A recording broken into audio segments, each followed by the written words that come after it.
So many buyers in my market of Surrey and the lower mainland of British Columbia are making the same massive mistake when trying to buy real estate right now.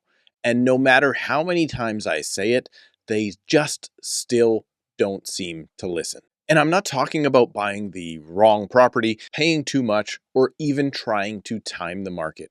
This mistake is so much more simpler than all of that, but still so many buyers do it. And if you find yourself doing it, even with the best of intentions, you're setting yourself up to continually lose out on the best homes. And eventually you'll end up with the properties that are equivalent to last week's leftovers. This mistake is easy to fix.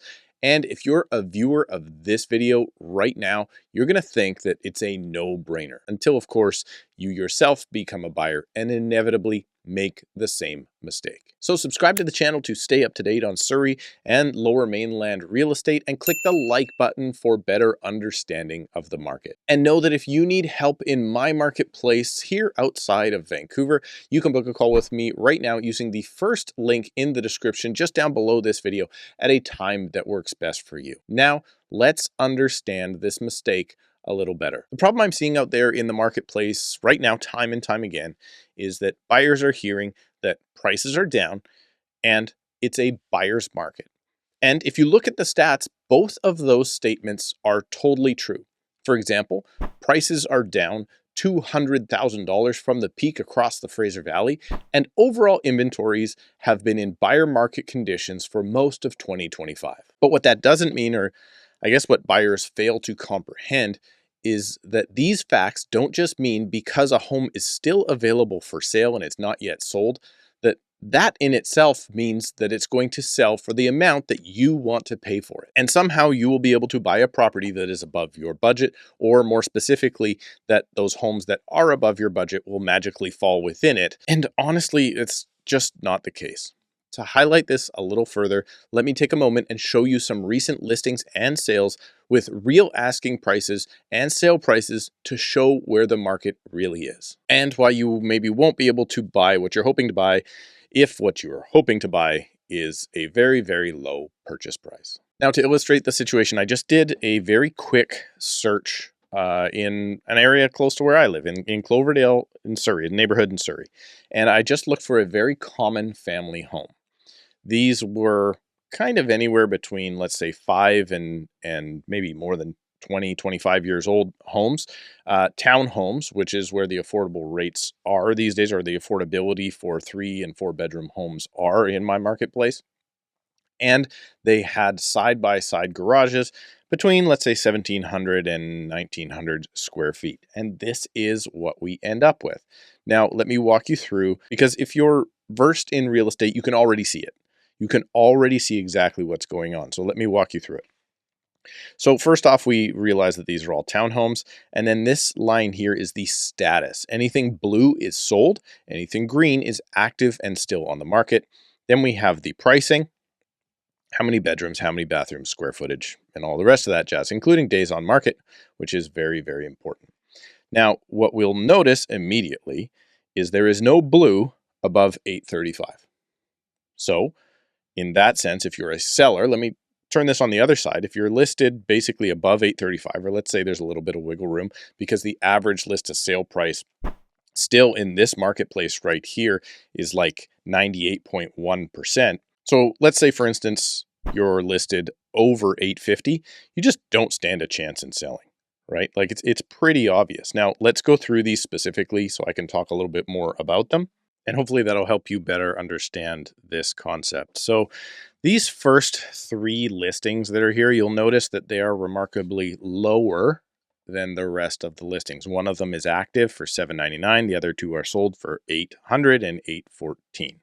So if one's active at $799, you would say, yeah, the market's going down. And yes, indeed, that's true. The longer this person waits to sell, they will likely sell for less and less. However, I will say when this property did sell for $800, the $799 was on the market at that time. So it leads me to believe that it's a lesser property.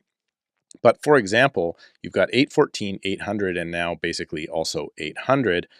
This is Ixia. It is a lower I guess, value complex than others. It's just always sold for less for whatever reason. They're nice units, but they've always sold for less. Well, if we go down here and we look at this other one that is currently listed also in the same complex under the same address at 869, let's be honest, it's just not going to sell.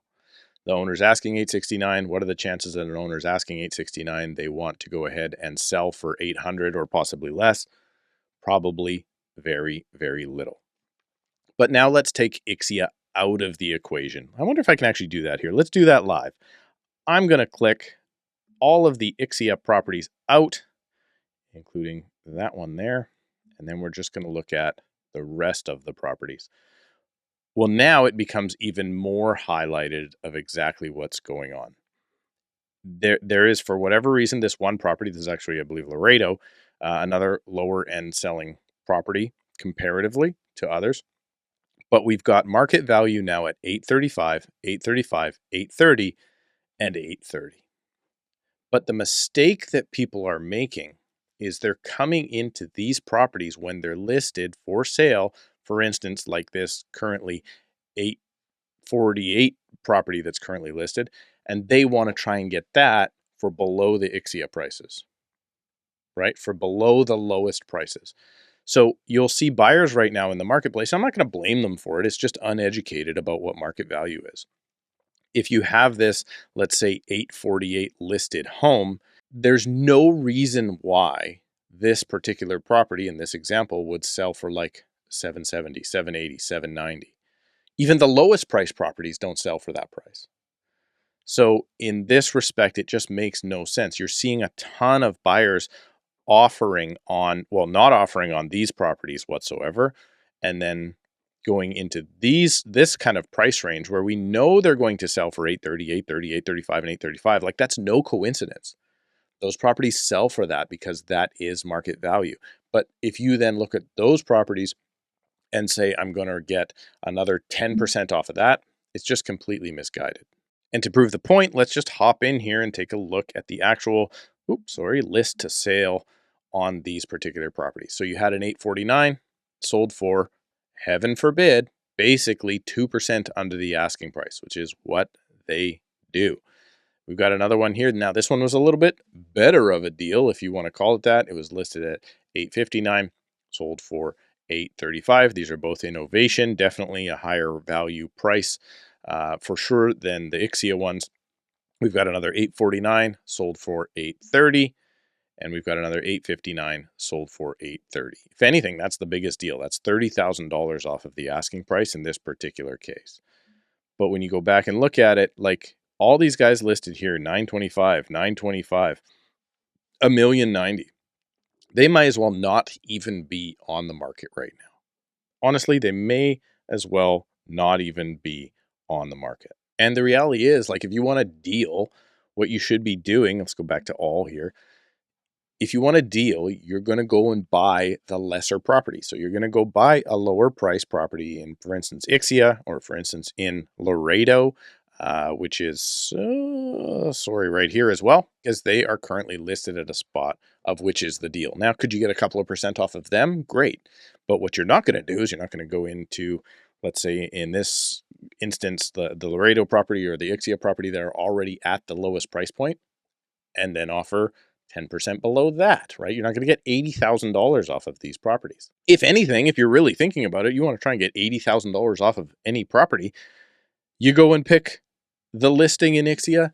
That's way too high, because if we like it or not, properties end up selling for market value. And yes, it's true. The market is down upwards of 20%, $200,000 or more in some areas.